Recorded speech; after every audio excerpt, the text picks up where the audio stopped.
Hi, everyone. Thank you for coming out tonight.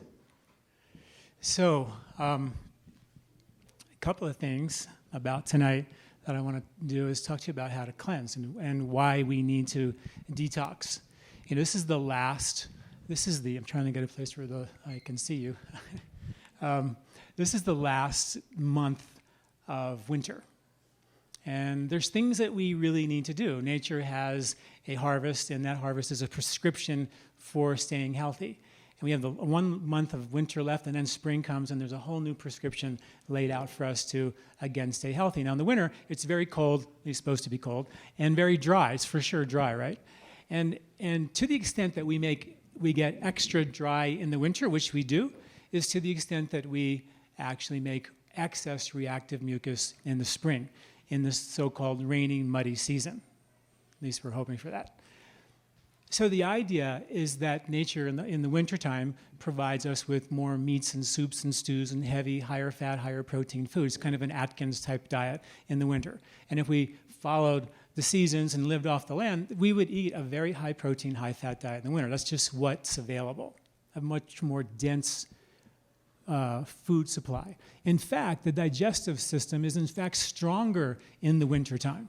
It's like we turn the heat on in the winter, and that strengthens our ability to digest hard to digest foods. In the summertime, when it's very hot, the digestive system gets actually weaker. It's weird, right? But we turn the air conditioner on in the winter, in the summertime, to stay cool. And one of the reasons why we survive versus the Neanderthals is because we were thinner, kind of furrier. I think I'm losing my mic here. And we could actually persistence hunt and handle a lot of heat. So we have all these really amazing mechanisms to dissipate heat out of our body. One of which, from the Ayurvedic perspective, is that in the summertime, the digestive fire gets weaker. And the foods are cooked on the vine. They're cooked like the apple and all the maybe I'm stepping on it. And all the foods are cooked on the vine. So when you eat them fresh off the vine, they're pre-digested for us. We don't have to cook them. The problem is that we're eating burgers and fries and milkshakes and things that aren't cooked on the vine when the body's not digesting in a very efficient manner. So the idea is that nature does provide a prescription for us to stay healthy. And in the spring, which is right around the corner, it's a rainy, muddy, heavy time of the year. In Ayurveda, it's called kapha. It comes from the word coughed. It can be congested. So in the winter, the body's going to produce more mucus, not only in your sinuses, but in your intestinal tract, and all your mucous membranes are going to produce a lot of excess reactive mucus. Now, to the extent that you got dry in the winter, you're going to produce excess of that in the spring and possibly get more congested, allergy, they call it allergy season, and your intestinal tract will get boggy and get...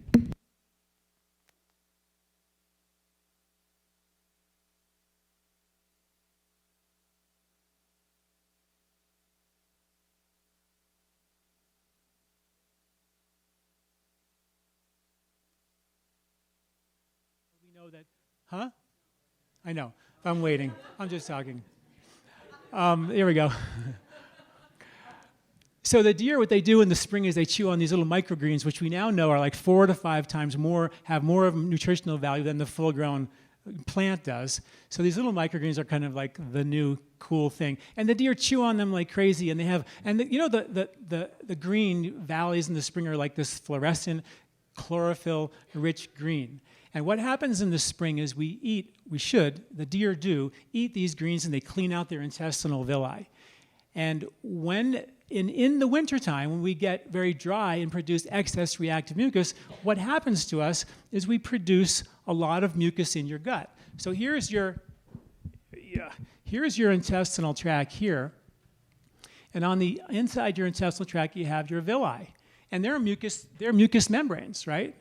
And if they get dried out in the winter, they're going to produce excess reactive mucus. And that mucus is going to bog down and flatten those villi out. So the deer chew on bitter roots, the rhizomes that come out of the ground in the early spring. They chew on the bitter greens. The bitter roots they dig up in the spring. Before even the little microgreens come, they dig up the roots like dandelion and burdock root and golden seal and Oregon grape. They chew on these things, and what those alkaloid-rich greens do is they scrub the intestinal villi and clean all that excess mucus that came from being extra dry in the winter and producing extra reactive mucus in the spring. So the gut gets boggy. So nature said, well, we're going to give you these roots, which we don't eat anymore, and we're going to clean out those villi. And once we clean out the villi and scrub them with these bitter roots, you all with me, right?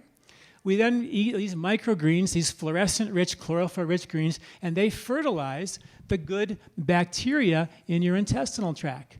So your villi are in the spring reset for nature's new year to function in an optimal fashion. Now, the villi in your intestinal tract are huge. If you flattened them all out, it's about as big as a tennis court. So it's a huge number that we have. But we also have a problem here. We have stress that impacts your intestinal tract. In fact, 95% of the serotonin in your body is produced in your gut. Only 5% of the serotonin is in your brain at any given time. So we think our brain is where we get all the serotonin, but the fact is it's produced, manufactured, and stored in your gut. So the reality is we process our stress through our intestinal tract, and we've been doing it ever since we were kids, ever since we were 2, 3, 4 years old, and they made fun of you in your lunchbox in school, and they made fun of your backpack and the shorts you were wearing, and we had to process all that stress through our intestinal tract. And what that does is it tends to stress out the intestinal tract and then dry it out. And when the gut gets dry, we get constipated, and kids don't poop good. And nobody knows, by the way, if kids are pooping good because nobody seems to ask the question. I have a lot of kids that come into my office, and I always ask them, how are your bowel movements? And the kids look like, what? And the mom and dad go, I don't know. Nobody seems to know. And it's something that we wrote an article recently. I don't know if you guys get my newsletter, but we wrote one called The Perfect Poop. Did you get that one? Did you see that one? Sort of was like the ongoing nonstop joke. Every time we have a meeting, we have to bring up the perfect poop. But it was really interesting because it talked about what your bowel movement should actually look like. And if it doesn't look like the perfect poop, then what is it telling you? Remember the movie The Emperor, The Last Emperor, where the doctor smelled the emperor's poop and went, too much curd, and gave it back to him. They changed his diet because they looked at his bowel movement, which is actually a very important part of Ayurveda. And just with a little look to your left or to your right, you can take a look and see what actually is happening in your bowel movements. And sometimes what happens is because of a lot of stress banging away at the gut gets dry, you get constipated, we all know what that is, but the gut can produce excess reactive mucus, and you can actually see mucus in the stool. And if you do see that, then you know for a fact that the villi are flattened out and bogged down with too much excess mucus. Now that happens every spring in a little bit of a smaller scale. Every spring, the mucus production is heightened, and the villi are bogged down. And nature gave us the perfect prescription. Lots of bitter roots like dandelion greens. Dandelion is a great scrubber for the intestinal tract. It's also a great lymphatic mover. It's also a great diuretic. Dandelion in France, they call it pissenlit. Did you know that? Which means to pee in the bed. And every self-respecting French person knows that if you drink dandelion tea before you go to bed, you're going to probably pee in the bed, and so don't do that. And then another French explorer came here and saw the same plant and called it dandelion, tooth of the lion. I don't know how they got their signals crossed in France, but two French people named the same plant two different things. But the bottom line is that this plant, the dandelion, is such a good plant because not only does it scrub the intestinal villi of mucus, and not only does it provide greens to fertilize the good bacteria in your gut, it also provides something else. On the outside of your gut wall, you have what's called the gut-associated lymphatic tissue, and that is where 80% of your immune system lies, in your lymphatic system. On the outside of your gut wall is where 80% of your lymph is in your body, and that's where most of the immunity lies. So how it works in your body is whenever you have skin, and you have skin on the outside of your body, you have skin on the inside around your respiratory tract, in your arteries, along your intestinal tract. On the other side of skin, you have a lymphatic kind of vessel waiting with immune responders to pounce on any weird thing that gets through my skin. So if I get bit by a mosquito, then I have my lymphatic system, it's called skin-associated lymph, on the other side of my skin, ready to pounce on that, on whatever bug is trying to get through. On the outside of our gut wall, you can only imagine, right, what gets through there, and we have all kinds of lymphatic vessels to pounce on any weird, undesirable bug that might get through. So the dandelion, for example, is also a great lymphatic mover. And one of our first major detox pathway is when the toxins go into the intestinal tract and they try to get out through the intestinal villi into your gut-associated lymph. And I wrote an article in one of my videos called The Most Important Half Inch in Your Body. It is really, truly the most important half inch in your body, and you got miles of it. And if that's not happy, functioning well, then you are going to not detoxify well. Okay? And if you don't detoxify well, first thing that happens is all the toxins get into your lymph. And the lymph is like, here are all your cells. The lymph is all the stuff that gets in between the cells, like proteins and gluten and casein from dairy and all the stuff we don't eat. And toxins and parasites get inside, in between your cells, and they cause hypersensitivity reactions, allergic reactions is what happens. And so if your lymph is congested, you'll feel things like heaviness, tiredness, lethargy, your fingers, your rings might get tight on your fingers, your ankles could swell, you could get skin rashes, you could feel achy joints, definitely stiff first thing in the morning. Your body could hold on to more water. You could bloat. When women menstruate, they menstruate. Much of the fluid is internally drained through the gut-associated lymph. It goes right through here. And if the breasts swell or become tender in an excessive manner, even in a small manner, really, that's an indication of lymphatic congestion. It can cause headaches, allergies, all types of hypersensitivity reactions. So realistically, how many of us have something like that, some of those conditions? It's pretty common, right? So the very first thing that goes south in our body is our lymphatic system. And that went south because the villi got congested and we didn't properly clean them out and scrub them at the end of the winter with good bitter roots, which is sort of now, and greens in the spring. And then and nature provides the final step to clean the lymph with many, many more leafy spring greens plus berries. Anything that's red like a berry or a cherry is going to provide with you lymphatic draining benefits. So that's why at the end of the spring we get cherries, we get all the berries. So nature provides this incredible 1-2-3 punch, which is first part of the spring. You get greens to the bitter roots to clean the villi, then your greens to fertilize, and then your berries and cherries to flush the lymphatic system. That is such a critical piece of the puzzle in springtime, and if we don't do that, things go wrong. Your lymph congests, your body congests, you become congested and toxic, but the problem is that the toxins will default from here. They won't be able to get through into your lymphatic system. So what happens is the toxins will default back into your liver. And your liver goes, really? I just dumped these toxins here to be processed here, and now it's all back. And the liver just goes, well, I'm just so busy, I really can't even think about that. So I'm just going to put it into circulation, let it circulate for a while.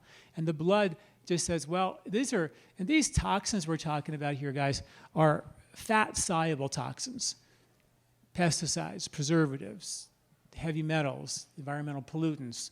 The ones that are hard for us to get rid of are all the fat-soluble ones.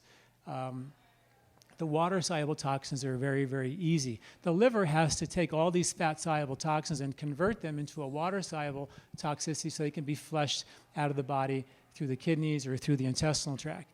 Now, so what happens is the liver puts these toxins into the blood, and the blood puts them into your fat. And the fat cells have a saturation point. There's a limit to how many toxins we can stuff in our fat cells. And once they become overwhelmed, the body starts looking for other places to put the toxins. And one of the worst places they go is into your brain tissue. And we begin to get heavy metal toxicity in our brain. We get toxicity build up in our brain. And that's something that's actually very, very real. And you wonder, people becoming cognitively compromised later on in life. And you wonder if this didn't happen because 10, 20, 30 years ago, your digestive process began to break down. So what we're sort of getting at here is that your ability to digest well is your ability to detoxify well. If you don't digest well, you're not going to detox well. So if you have an issue with a digestive concern, either constipation or mucus in the stool, or possibly any of these lymphatic indicators, or possibly you don't digest wheat or dairy or fried food very well, and I'm not saying that we should eat wheat or dairy or fried food, but we should, most of us, be able to digest those foods. And what happens is when the body's digestive system begins to break down, as you'll see here in a second, we lose our ability to digest well, and we lose our ability to detoxify well. So what do? We just say, well, don't eat wheat and don't eat dairy. And we know we're pretty good about that here in Boulder. I mean, it's really hard to find anything with wheat or dairy in it these days in Boulder. So we don't really have that problem. But if the reason that you could digest wheat and dairy when you're in your 20s, and now you can't digest it in your 40s and 50s, let's say, what went wrong? Did the wheat and dairy get that bad? And there's some of that, for sure. But it's still digestible.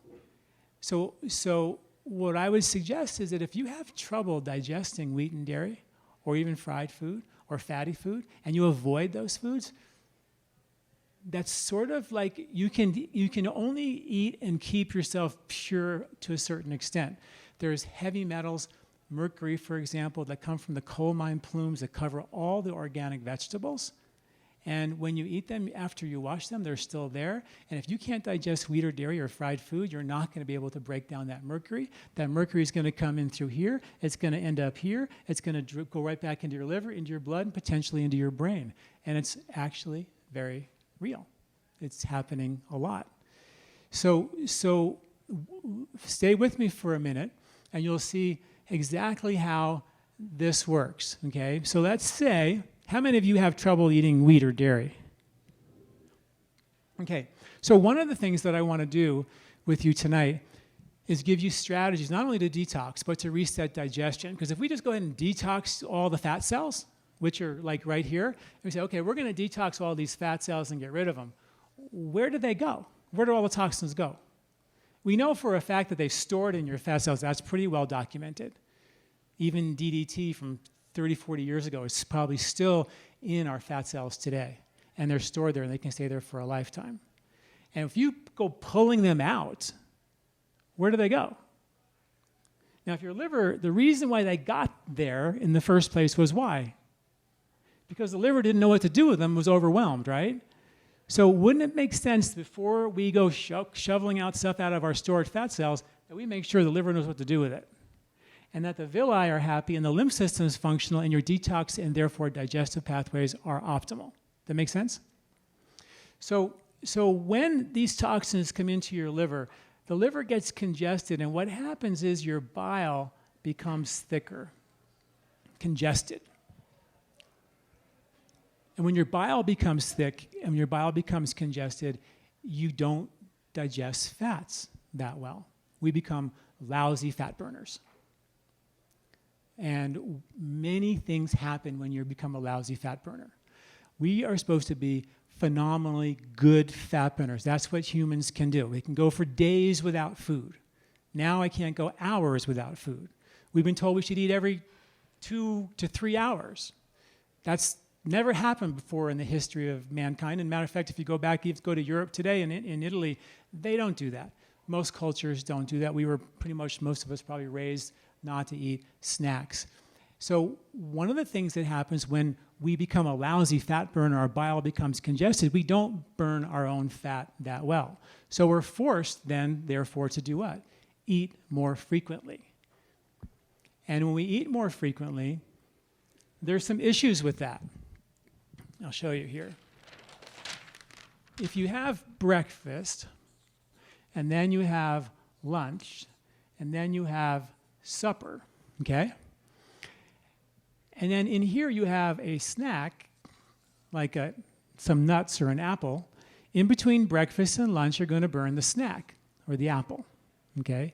And then you have lunch, and then if you have some nuts or something here as another snack, in between lunch and supper, you're going to burn the nuts, okay?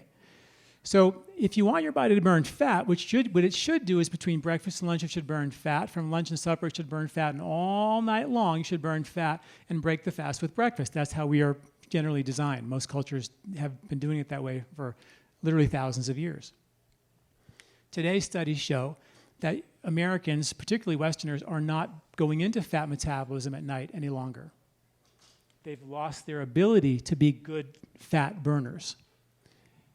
And if you give the body meal, snack, meal, snack, meal, snack, why would the body go into the hassle of burning its own fat?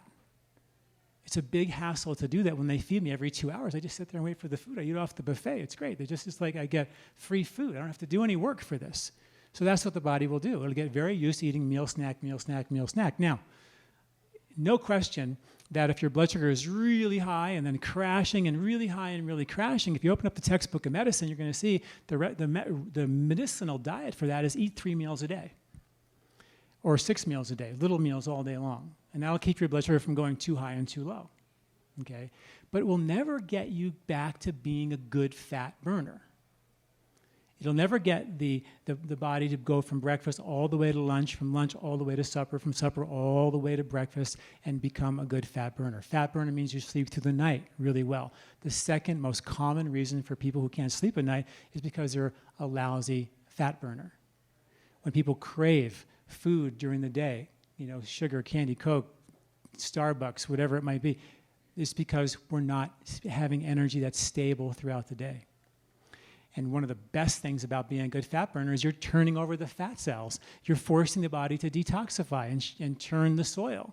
But if you eat meal, snack, meal, snack, meal, snack, meal, snack, why would I do that? Why would the body bother burning its own fat, turning the soil? It doesn't do it. So we feel better for a while. Our blood sugar is not high and low, so we feel a little more stable, but we don't get the bodies back into good fat burning. We don't have that robust, long-lasting endurance and energy that we really need. Does that make sense? I wrote an article comparing the research on snacking 6 meals a day versus 3 meals a day. And if you're interested in that, and I only have an hour, and I want to teach you guys actually how to reset digestion and detox tonight. But I wrote an article about that, and I did the research, and I was shocked to see that there was really no research to prove that 6 meals a day actually works. People say it revs up your metabolism, it increases thermogenesis, makes you lose weight better. It's simply not true. There's just no research to back it up. In our newsletter, what we do is we put out twice a week a blog that cites some research, and we try to critique it, and then once a week a pretty lengthy article, which is usually well-referenced, and we talk about some of these ancient Ayurvedic principles and prove them with modern science.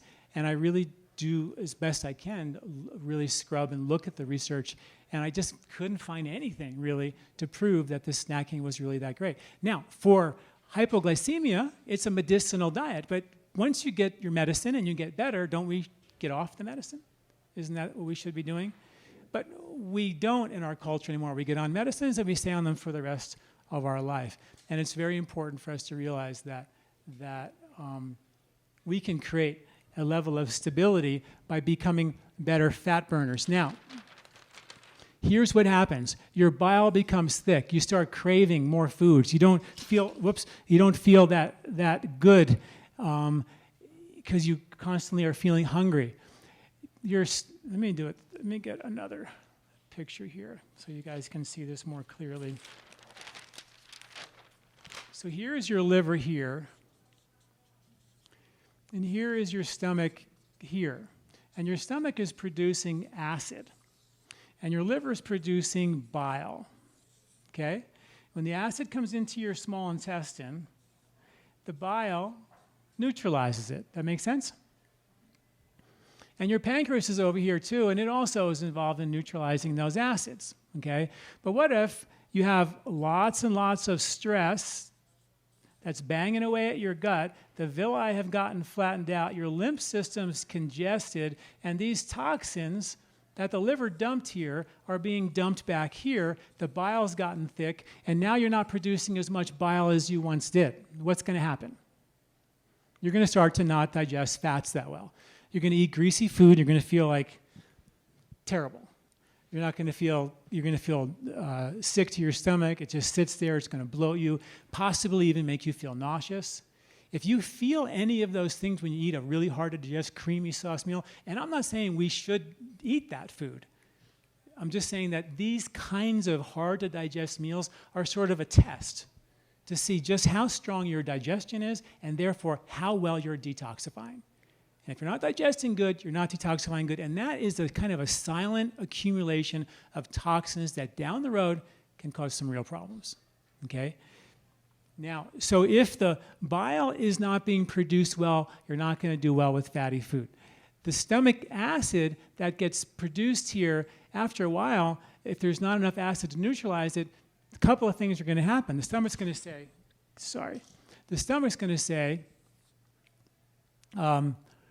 that, hey, you know what? There's no bile down there. We can't let that acid leave.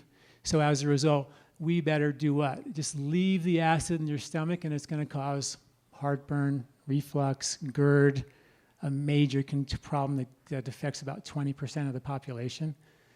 And the acid builds up in your stomach and even reflux up into your esophagus and cause some real problems. What else happens is the stomach says, hey, this is crazy, having all this acid here, there's no bile to neutralize it, turn off the fire. So your stomach acid begins to dial down. Now you don't digest wheat, dairy, hard to digest proteins. You see, gluten's a protein. It should be broken down here. It should never see your villi. And when it does, it is an irritant. It'll rip your guts to shreds and cause lymphatic congestion, all kinds of bloating and gas. Your belly will swell. All kinds of bad stuff will happen. But if you have good stomach acid, the gluten gets broken down here. It never sees or irritates the villi. The casein in dairy never gets broken down here. It never irritates the intestinal tract and creates problems. But if you have weak digestion, or you can't digest those things, there's a good chance you have a digestive fire that's been turned down commensurate to the lack of bile flow. You have low bile flow, you're going to eventually have probably a related amount of acid production, less acid production. That make sense? So we need to turn the fire back on, but we really can't turn the fire back on because the body turned it off for a reason. And the reason is because there's no bile. So now we got to think, well, how do I turn this back on? How do I decongest my bile? And how do I heal my intestinal tract and decongest my lymphatic system? That all make sense? And now, if we do all that, we're ready to be a good detoxifier. Y'all with me? So for the inside of your intestinal tract, there's lots of things you can do. And like I said, the spring is providing us with a great opportunity just by eating the bitter roots, drinking teas, making burdock root tea and dandelion root tea and all these bitter roots that we don't eat to scrub your intestinal villi. Other things that are great scrubbers for your intestinal villi and even healing agents for your intestinal villi are turmeric. Turmeric's a great herb for that. If you have any type of mucus in your stool, and sometimes we talked about how the gut can get dry, and the reaction to the dryness is to produce excess mucus, and the mucus can cause looser stools. So sometimes we have too loose or too dry intestinal tract. If you're too loose, then you want to nourish and lubricate your intestinal tract. And things like slippery elm and marshmallow root and licorice root are herbs that are actually very nourishing and very lubricating for the intestinal tract. Turmeric is great for the liver. It's great for the intestinal villi, and it's also great for your lymph. So these are foods that you can begin to eat a lot during this time of the year. The outside of your gut wall for the lymphatic system, lots of herbs for that. There's an herb called red root, which is exactly what it is. It's a red root, and like I said, everything that's red is good for your lymph. So beets in the winter are lymph movers. Cranberries in the winter are lymph movers. Cherries and berries and are all the things that they use traditionally to make dyes with are great antioxidants and therefore great lymphatic movers. So those are your lymph movers. So when you think about getting your lymph to move, this is really important. The other thing the lymph needs to really function well is hydration. Most of us are probably somewhat dehydrated. And one of the best Ayurvedic techniques to get your lymph to move is this crazy technique of sipping hot water. If you take just plain old hot water and sip it every 10 to 15 minutes throughout the day, boil the water, put it in a thermos, and sip it throughout the day, it creates a kind of a vasodilation, hydration. It scrubs the villi. It increases the productivity of the villi so you get better flow of your lymphatic system.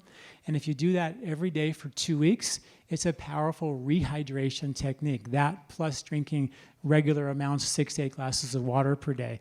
We call it a rehydration technique. A great thing to do right now as in preparation for springtime because we're at the driest time of the year. Get some hot water and start drinking. Now, I always tell my patients, they go to me and go, what? You want me to drink hot water every 10 to 15 minutes for 2 weeks? Have you lost your mind? I said, can you just do it for one day? Boil some water in the morning, fill it up in a thermos, and sip it all day long for one day. And see how you feel. If at the end of that one day you're thirsting for hot water, then you're going to be more motivated to do it for the next 13 days. So most folks actually, if they do it for one day, it's like when you pour hot water on leather, it starts to soften and it starts to absorb the water. That's exactly what happens. All of a sudden, you realize how thirsty you are. How many of you drink water and it just feels like it goes right through you?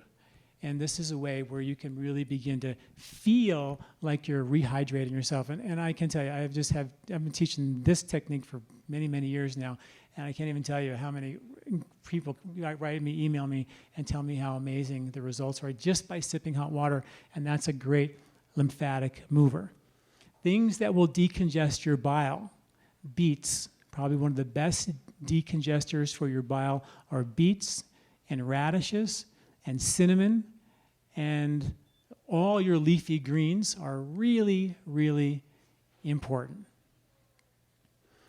I always tell my patients that they should opt or aim to get about 2/3 of your plate green vegetables, 1/3 of your plate split between your protein and your starch. Always have a balanced meal. Protein, starch, and veggies are there, but the veggies are more abundant, particularly if you're trying to become a better detoxifier. Why? Because when you eat lots of greens, and I'm talking about chewing them as opposed to juicing them, because when you juice them, you just get all the cellulose is left behind. But the cellulose, even though we don't digest it, what it does is something very important. Inside your liver, you have bile, and the bile is like a little Pac-Man. It goes around grabbing cholesterol, grabbing heavy metals, grabbing toxins, and it gets loaded up with all this fat-soluble yuck. And then when you eat some fatty food, it goes, whoa, here we go. And it gets shoved into or shot into your intestinal tract. And once it's in there, it does the same thing. It starts to scrub yucky toxins off your intestinal villi. It's cleaning, emulsifying fats. And then when cellulose comes into the intestinal tract, it attaches to the cellulose, and the cellulose takes it to the toilet. And it's gone, finished. If you don't have enough cellulose in your diet, up to 94% of those toxins, bile, with all the yucky cholesterol in tow, goes right back to your liver, right back into your blood, and right into your fat. Or stays in your blood as bad cholesterol and damages your arteries. That makes sense? So we have the identical digestive system as a gorilla. And there's only one animal on the planet we could take ours and we could swap out theirs for ours, is a gorilla. And they eat more than half their body weight in vegetables per day. That's about 100 pounds of vegetables per day. That's what they do. They don't do a whole lot else but eat all day long. But they have the identical digestion. Now, I'm not saying we should eat that much. Even the best raw food experts say about 1 to 2 pounds of vegetables a day is a lot. But realistically, how many vegetables do you really eat? You really can't get enough of it. And the more cellulose that you chew on, and when you chew it, by the way, is really incredibly valuable because chewing actually creates a different kind of brain chemistry. Here in Colorado, they actually give kids chewing gum before standardized tests to take tests because the studies show that just when you chew, it increases brain capacity and cognitive function. And when you don't chew and you think about most of the foods that we eat, is there a lot of chewing really necessary? I mean, my scrambled eggs, like, really, do you have to chew it? I mean, when you think about the foods we eat, how much of it are we actually chewing? So it's really important to have your green vegetables chewed so the cellulose can go in here and carry that bile into the toilet. I can't even tell you how important that is. Otherwise, it's going right back into your liver.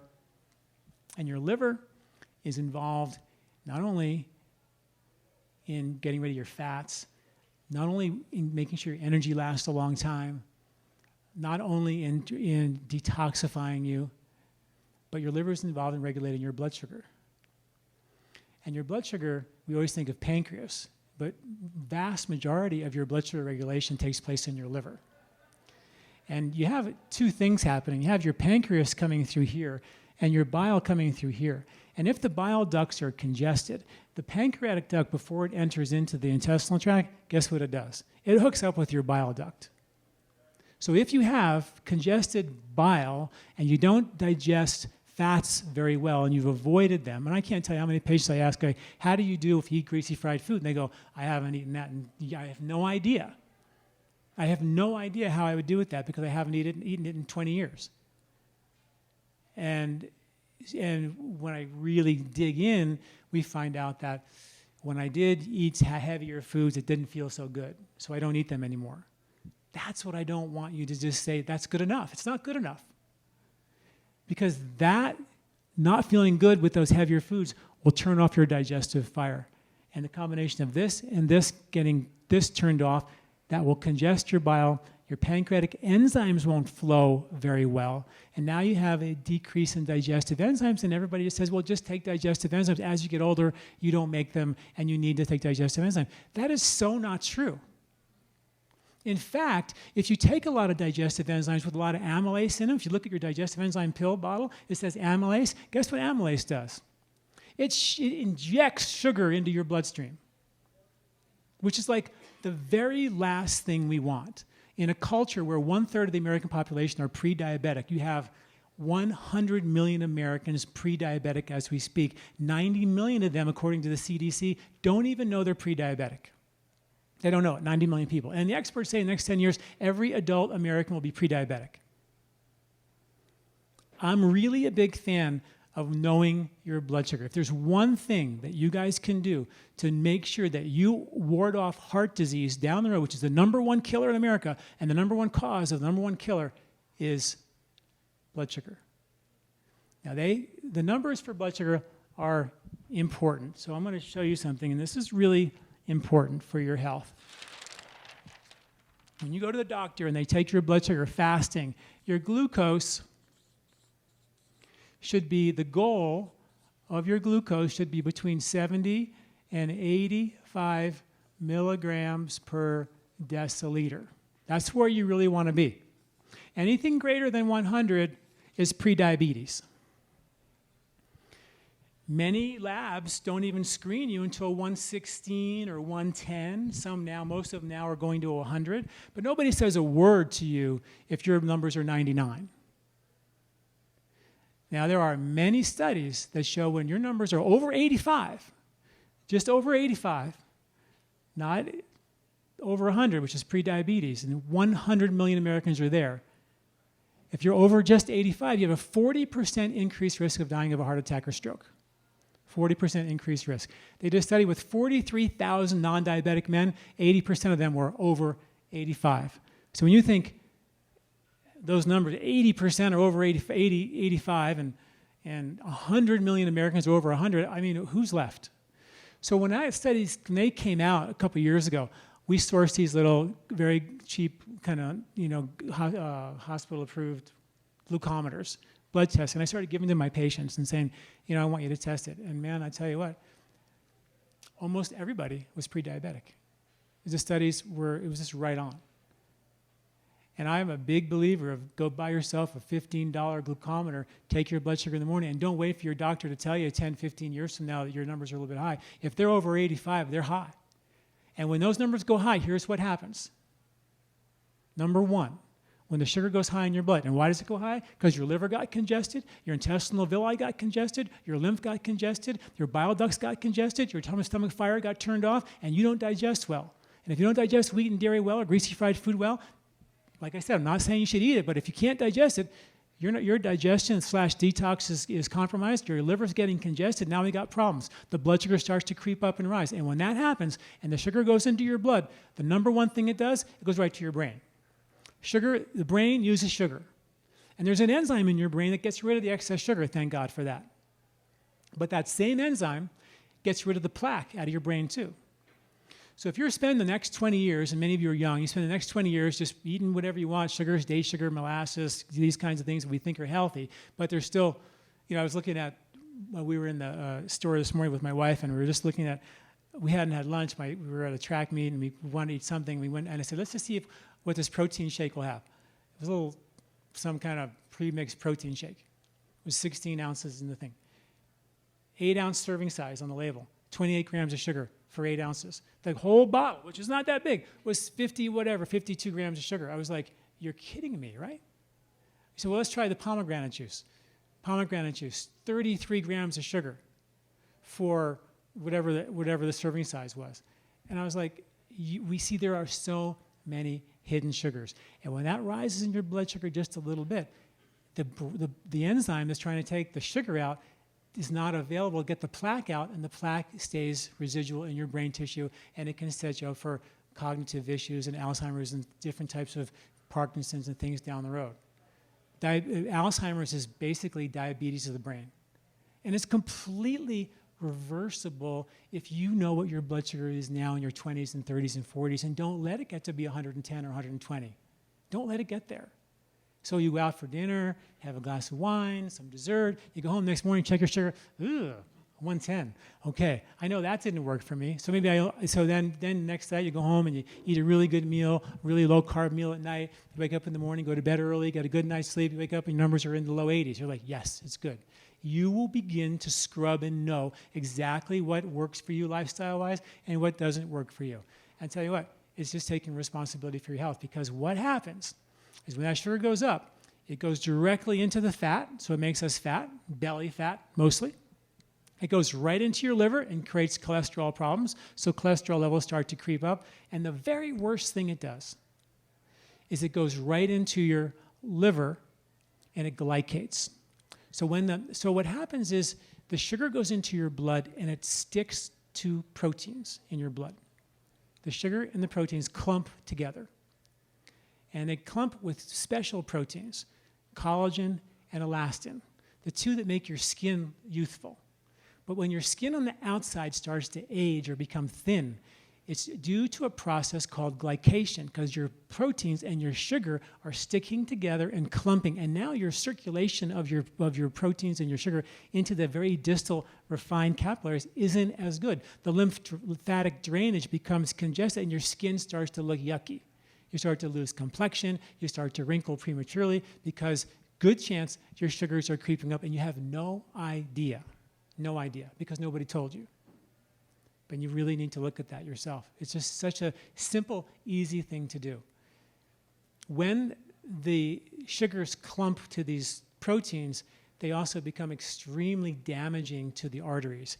And you have skin that lines your arteries. And when you damage that with these what are called advanced glycation end products, they're the number one cause of degeneration and disease. Free radicals and what are called AGEs, advanced glycation end products, from sugar clumping with proteins, is our nemesis, what we really don't want to have. And when you look at the site of chronic disease, arthritis, Alzheimer's, heart disease, they see advanced glycation end products. That's what they find there. And it's due to high sugar. And now you begin to see that high sugar came from a digestive system that went south many, many years ago. Y'all with me? Does that make sense? So one thing you might want to think about is get a glucometer and check it out and make sure you're good. And you begin to know exactly what diet, what foods work, what foods don't work, what lifestyle works, what doesn't work. It's fascinating. You know, it sort of forces you into a good lifestyle. All right. So now, a couple of things. We know how to get the bile moved, and then we have to turn your digestive fire back on. Well, how to turn the digestive fire on is many, many ways. You can use herbs like ginger. You can, if you're at a restaurant and you're sitting there and you want to stimulate your digestive fire, then what you do is you take a little bit of salt that makes your fire hot. Take a little bit of pepper, put it in a glass, mix it with a little bit of water and drink it down, and then drink it down with a big glass of water, and then order your food, and 15 minutes later, your digestive fire is turned on. Salt and pepper and water. It's on every restaurant table. In a pinch, turn your fire right back on. And if you're eating late at night, you just have a little of that, and you turn your digestive fire. It's so incredibly simple. Yeah. When you drink a big glass of water 15 minutes before the meal, on the other side of your stomach lining, there's a buffer that's about 80% water. So if you drink a lot of water before the meal, 20 minutes before the meal, 15 minutes before the meal, that hydrates that buffer, and the body goes, whoa, we have buffers here. We can cook some food. Let's make some acid. If you add a little salt and pepper to that, you fire up some acid. You with me? And I wrote an article called 10 Ways to Fire Up Your Digestion. There's 10 different tips, home remedies that you can do. Go read that article and learn how to fire up your digestion. I've written 5 or 6 articles on the liver and how to increase bile flow. You can read more about how to do that on your own. And of course, tons of articles on the lymph. Lymph is sort of my pet peeve. I love talking about the lymph because nobody talks about it unless you have cancer. And it's the most important system in your body. It's your number one detox pathway. In Ayurveda, it's the first thing we treat. It's the drains. And if your drains are clogged, right? Makes sense, right? If your drains are clogged, your body is going to congest and back up. And it's going to go right to your liver. Your liver is going to congest, and that's a problem because now you can't detox, and now you can't regulate blood sugar. And then, of course, that shuts your fire down. Your digestive fire becomes weak, and now you can't digest hard to digest stuff. Y'all with me? So what I want to teach you tonight is a cleanse that's in this Short Home Cleanse booklet. This is a free booklet. It's a free cleanse. It's like 25 pages in here. And you can go on my website and download it for free. It tells you how to cleanse and what to cleanse. You can do it with stuff from the health food store. There are some herbal recommendations that I make, but I also give you alternatives you can get locally from your local health food store. You don't have to buy a thing from us to get this. So this is something we put on our website, because if you go to my website, you'll see that we really are all about just putting a lot of knowledge out there so you guys can get your health back. Yes, of course, we sell products, we sell kits, and that's, of course, how we make a living, but there's so much free information there. That's really our main thrust. If you've been on our site, you'll know that's our main thrust. Download this thing, because this is what I'm going to talk about right now. If you want to do the cleanse, this is something that I would highly suggest downloading. You can follow the cleanse a little bit more closely, because I'm going to go over it right now. This is a 4-day cleanse, very simple 4-day cleanse. And our Colorado cleanse is a 2-week cleanse. It's a 2-week cleanse where we do digestive reset, and then we detoxify the body after we've reset digestion. But the 4-day cleanse is a simple detox. But if you do the things that I've been talking about so far, eating the bitter roots and the greens and the berries and cherries, and get the body prepared for a detox, you can do this on your own, okay? The way we do a cleanse in Ayurveda is we help the body burn fat, right? That's our big thing. Help the body burn fat and become a better fat burner.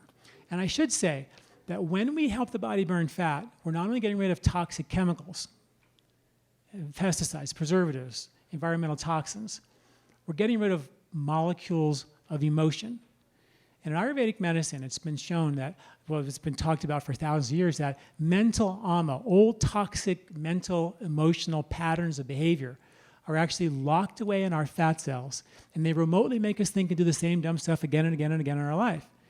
And if you don't detoxify those fat cells, I think you all know it's this crazy mind of ours that makes us do the same dumb stuff and bangs away at our gut and rips our guts to shreds and causes all this digestive stuff to break down. So if we don't take a look at how this stress is banging away at the gut, it's sort of futile. So when we do the Colorado cleanse and a couple of our other cleanses, I talk a lot about the Ayurvedic psychology piece, because what's happening when you become a good fat burner, all of a sudden, these molecules of emotion that we created in our mind and stored in our fat cells are now being shoved out of the fat into circulation, so we have more awareness of those old patterns of behavior, so we can then therefore take transformational action steps and free ourselves from some of these old patterns. Now, lots of folks say, well, what is that, right? Molecules of emotion in my fat. Is that real? Is that like you just make that up? Well, I didn't make it up, but somebody made it up about 5,000 years ago. But what's interesting was they were right. They actually were right 5,000 years ago. Now, at NIH, they've done research. They found that little peptides, little proteins, carry emotions. They literally carry your emotions all around your body, concentrated in certain places like your breathing, like your brain, like your skin for massage, like your spine. Different places these are concentrated. And the receptors that receive these emotional peptides are the exact same receptors that receive your endocrine peptides that carry your immune system, your endocrine system, or all your hormones. All your nervous system receptors are the same exact ones. So what we actually have, according to research at the NIH, is that we have this information network in our body, and that all these different systems, endocrine, immune systems, psychology, all use the same receptors. And if you have some old toxic thing, emotion, person in your life that you can't release, that makes you contract and get angry and irritated, then that blocked emotion can block the flow of this whole information network and literally cause disease, according to the research at NIH. 5,000 years ago in Ayurveda, they said that toxic emotions can block the flow of the subtle energy pathways and literally cause disease. It's almost like they were saying the exact same thing when I read the research.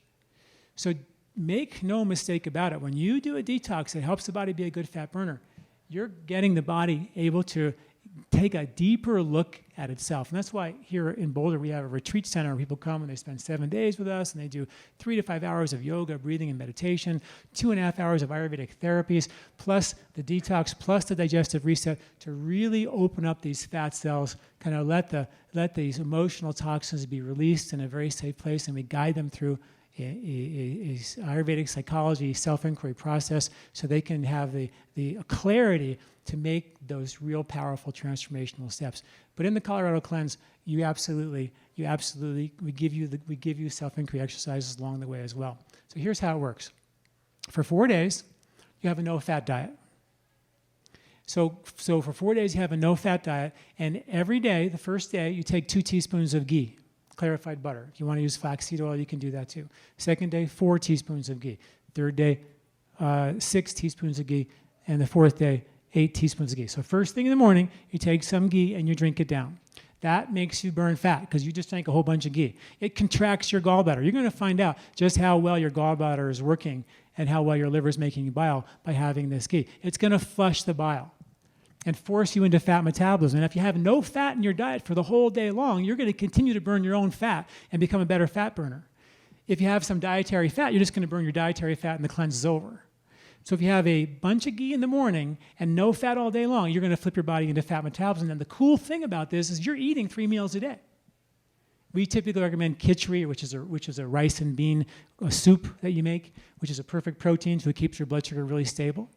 And in the booklet, there's actually 4 dietary options that you can use, and there's recipes in there, so you can do lots of creative things with your food. But the major thing is that you eat a no-fat diet. That's the major thing. As soon as you eat fat, you kind of screwed it up. And you can reset it. And what happens is the first day, people are like, I'm hungry, I don't feel good, or whatever. But by the second or third day, they flip into fat metabolism, and now they're burning fat, stable throughout the day. And on the evening of the 4th day, we do an intestinal flush. I'm going to give you options in the book that you can do it with castor oil, you can do it with Epsom salt, you can do it with prune juice to clean your intestinal tract out. It's a very simple 4-day cleanse. During the entire time, you eat a no-fat diet of just khichdi. It's very, very simple. It's so easy to do.